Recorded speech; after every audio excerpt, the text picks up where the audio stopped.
Hello and welcome to this week's edition of Financial Parenting. Financial parenting is the only conversation that practically shows you how to pass timeless money lessons and values to your next generation.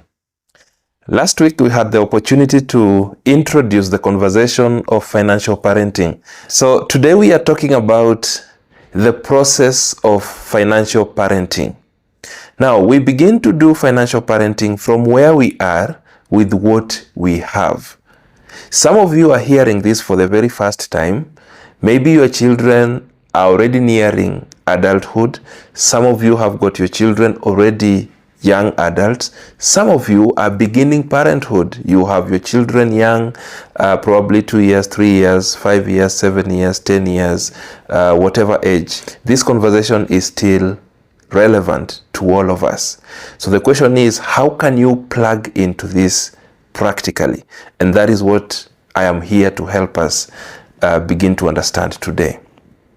But it's important for us to understand, like we said last week, financial parenting, and indeed parenting as a concept, is not a concept that has a one-size-fits-all kind of approach. And last week I mentioned that every parent has to understand their child, be able to know what works for their child, which approaches work for their child, before then they can begin to practice any form of parenting. Now, financial parenting is going to be a continuous process for as long as you still have children under your care. Once you decide that you are going to deliberately influence positive money values in them, then it is going to be a continuous process. Therefore, it is not an event. It is not something that you will do once and think that you are through with financial parenting. It's something that has to be happening every day as long as you have children under your care.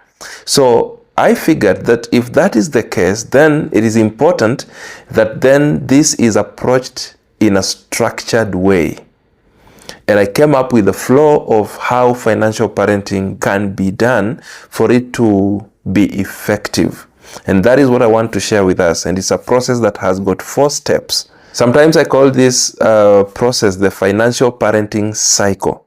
So the first thing is for you to develop the urge for financial parenting, to develop the urge to be able to influence the children under your care positively in as far as money matters are concerned. That is where it begins from.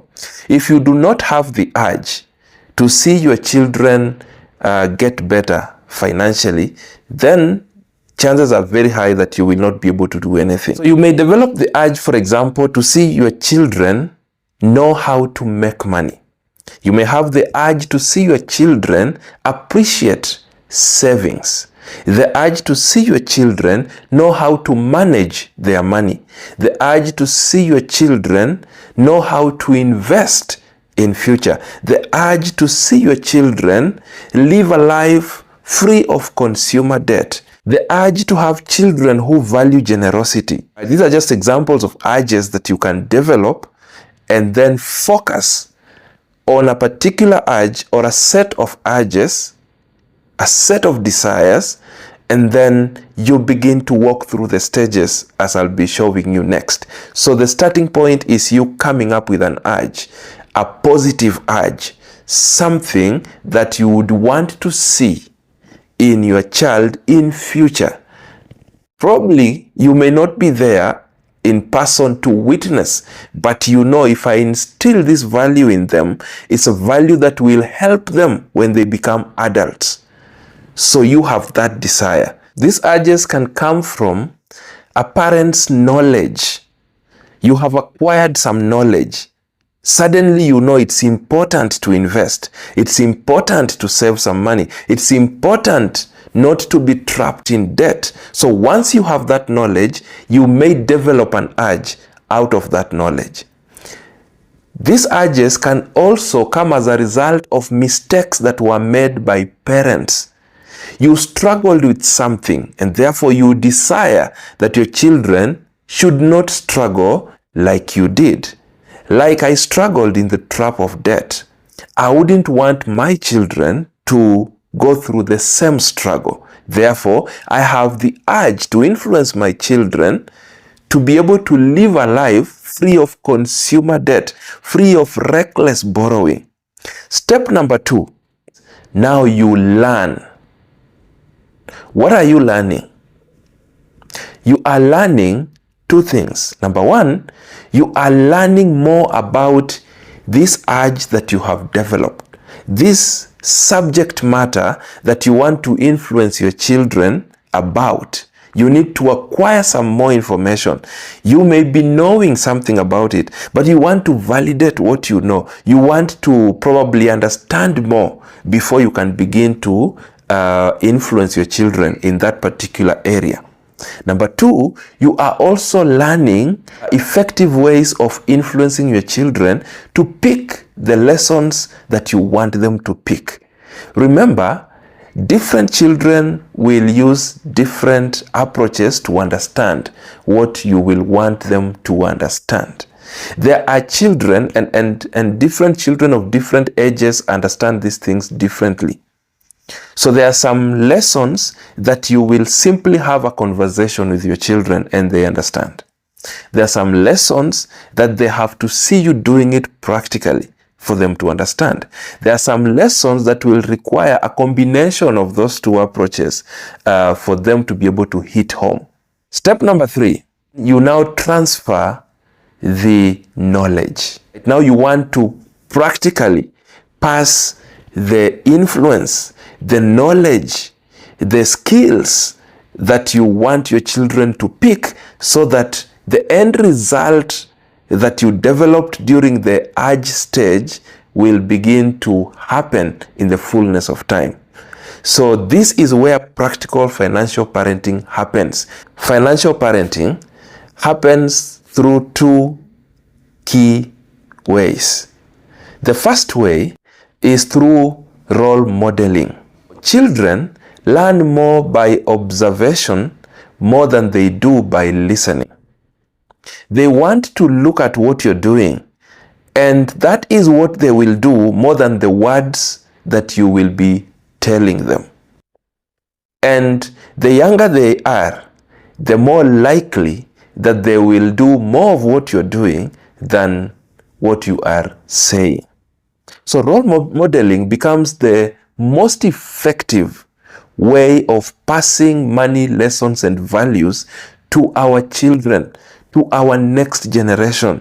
Now that means that once you have developed the urge, at the learning stage, we have to be very keen to understand these concepts that we want to pass to our children, but most importantly, also be in a position to believe in them to an extent where we can begin to practice some of them as much as it is practically possible.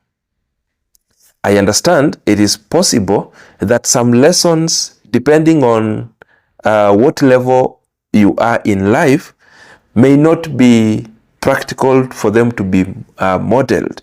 For example, if you have already retired, it may not be possible for you to model how you need to prepare for retirement for your children to copy from, because you've already gone past that stage. That is understandable. But for the things that you can model, as much as it's practically possible, your children want to see you living those things.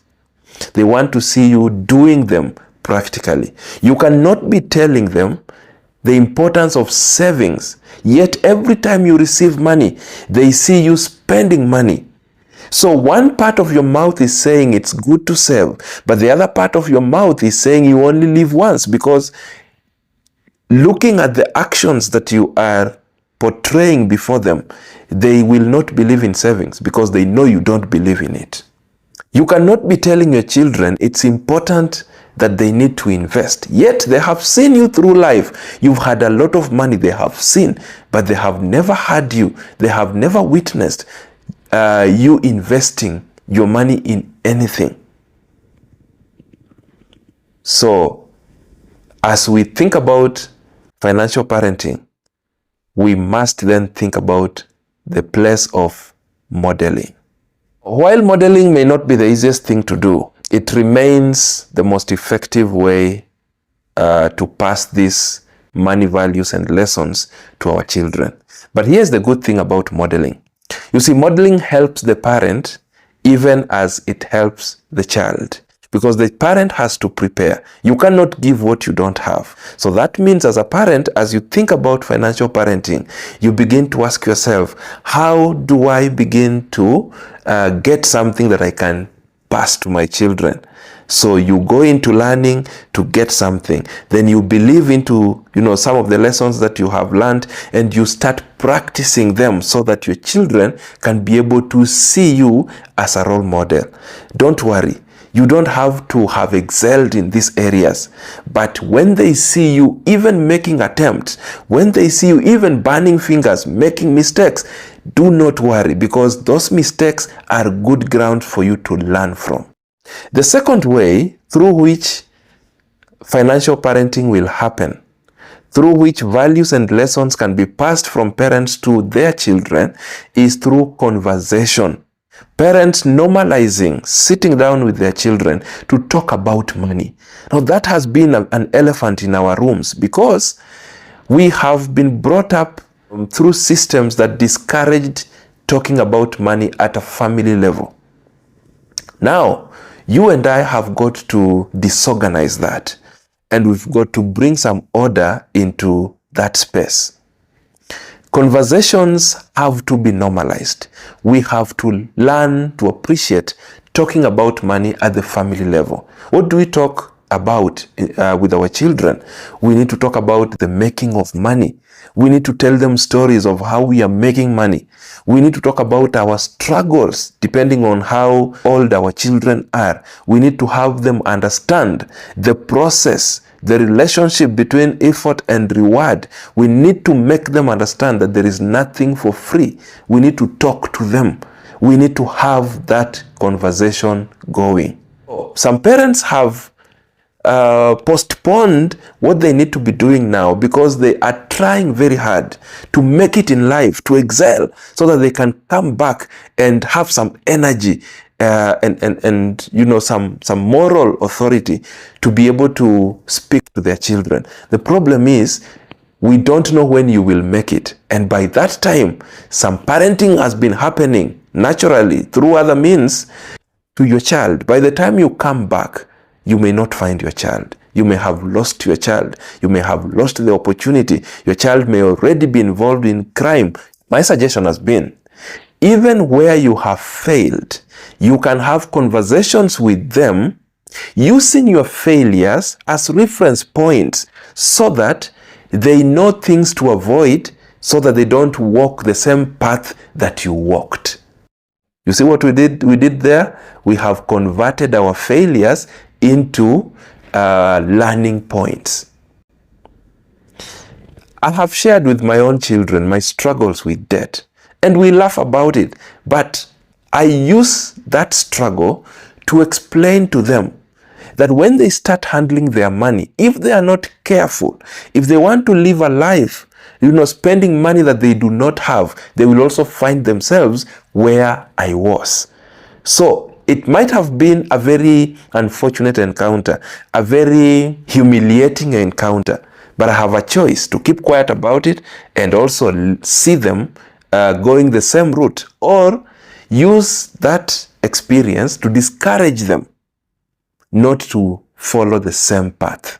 Make sure as you have conversations with your children about money, the things you are telling them are correct things, are the right things, are verified things. You can consult experts in whichever area you want to speak to your children about, so that you have the right information. You can invest in reading books so that you make yourself better. Remember, I said you cannot give what you don't have.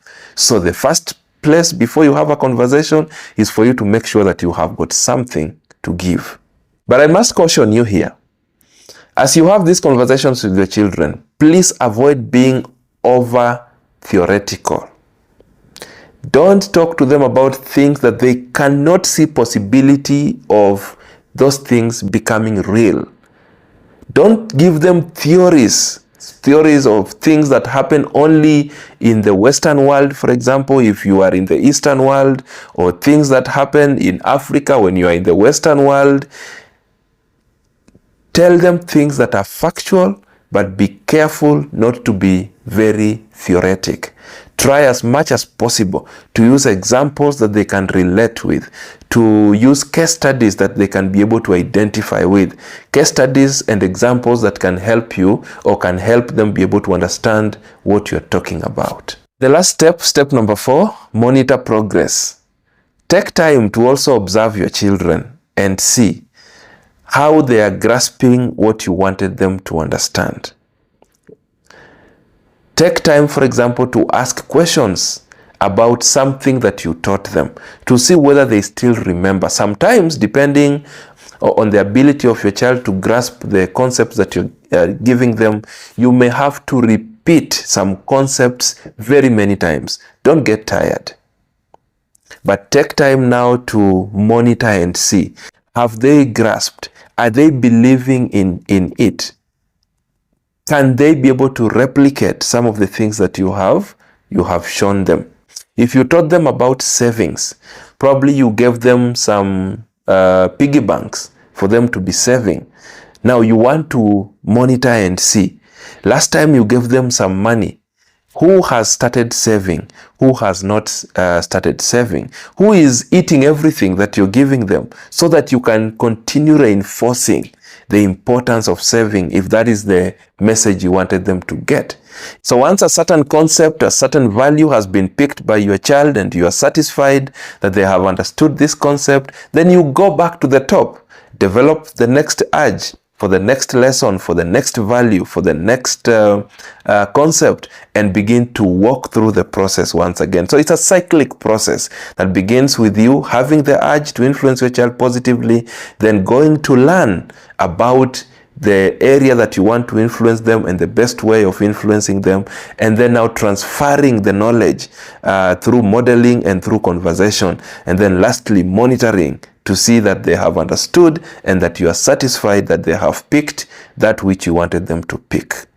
In the coming sessions, I will be breaking this down and we look at a particular concept and we break it down so that you can be able to see, how do I influence my child in a positive way in this particular area. So I believe you have picked something that will go a long way in helping you in your journey of financial parenting. Allow me to invite you once again to subscribe to my YouTube channel, to also be able to like this video, share this video with your friends, drop us a comment, let me see what you feel about what we are talking about. Ask a question, let me know which areas you've been struggling with, and I'll be glad to make videos that will help you be able to address the same. Help me, help another parent, so that together we can be able to influence our next generation. Last time we said, if we don't do this, we will have to forgive our children when they mess financially. We have the chance now to influence them positively. So until next week, same place, same time, you can do better. See you.